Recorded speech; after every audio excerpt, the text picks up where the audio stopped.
আজকে নিয়ে এলাম কাঁচা আমের ঝুড়ি আচার। কাঁচা আমের টক ঝাল মিষ্টি ঝুড়ি আচার কারা ভালোবাসো একটু দেখে নাও রেসিপি। আমগুলো এভাবে কুড়িয়ে দুদিন আমি রোদে দিয়ে রেখেছিলাম যাতে জলটা ভালো করে শুকিয়ে যায়। তোমরা কেউ কেউ যদি হাতে সময় না থাকে তাহলে একটা সাদা কাপড়ের মধ্যে নিয়েও জলটা ছেঁকে নিতে পারো। এবার দেখো কড়াইয়ের মধ্যে শুকনো লঙ্কা দিলাম। শুকনো লঙ্কা দিয়ে এর মধ্যে দিয়ে দেব একটু গোটা জিরে, একটু দিয়ে দেব গোটা ধনে, একটু দিয়ে দেব পাঁচফোড়ন, একটু দিয়ে দেব মৌরি আর কালো সর্ষে।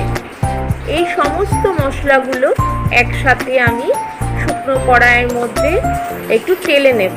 গ্যাসের ফ্লেমটাকে অবশ্যই লো করে এগুলো একটু হালকা করে ভেজে নিয়ে এবার এগুলো মিক্সার গ্রাইন্ডারে পেস্ট করে নেব। এর মধ্যে দিয়ে দিয়েছিলাম একটু জিরের গুঁড়ো আলাদা। তো দেখো এই শুকনো আমগুলোকে এবার আমি শুকনো লঙ্কা কয়েকটা গোটা গোটা দিয়ে দিলাম একটু হলুদ গুঁড়ো, দিয়ে দিলাম একটু কাশ্মীরি লঙ্কার গুঁড়ো। এবার যে মশলাটা আমি ভেজে রেখেছিলাম সেই মশলাটা পেস্ট করে এরকম শুকনো শুকনো করে পেস্ট করে এর মধ্যে দিয়ে দেবো একটু মিষ্টি।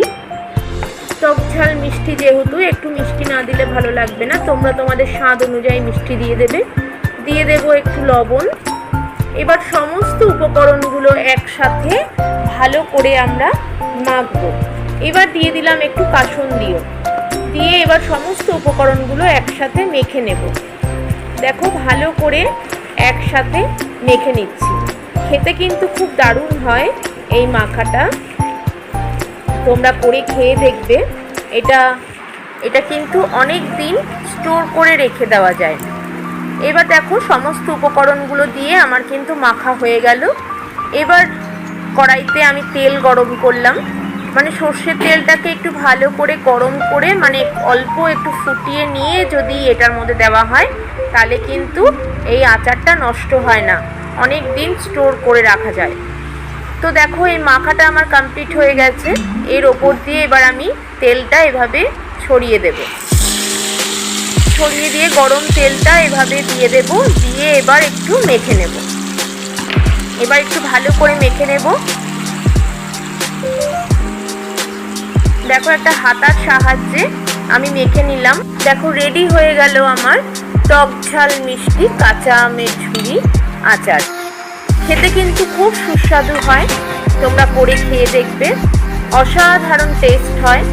এই আমের আচারটা ভাত রুটি সব কিছু দিয়েই কিন্তু যায়, বিশেষ করে মুড়ি মাখার সাথে ভীষণ ভালো লাগে। আশা করব তোমাদের ভিডিওটা খুব ভালো লাগবে। রেসিপিটা ভালো লাগলে লাইক কমেন্ট শেয়ার করো, পাশে থেকো। নেক্সট টাইম আবার আসবো অন্য কোনো ভিডিওতে।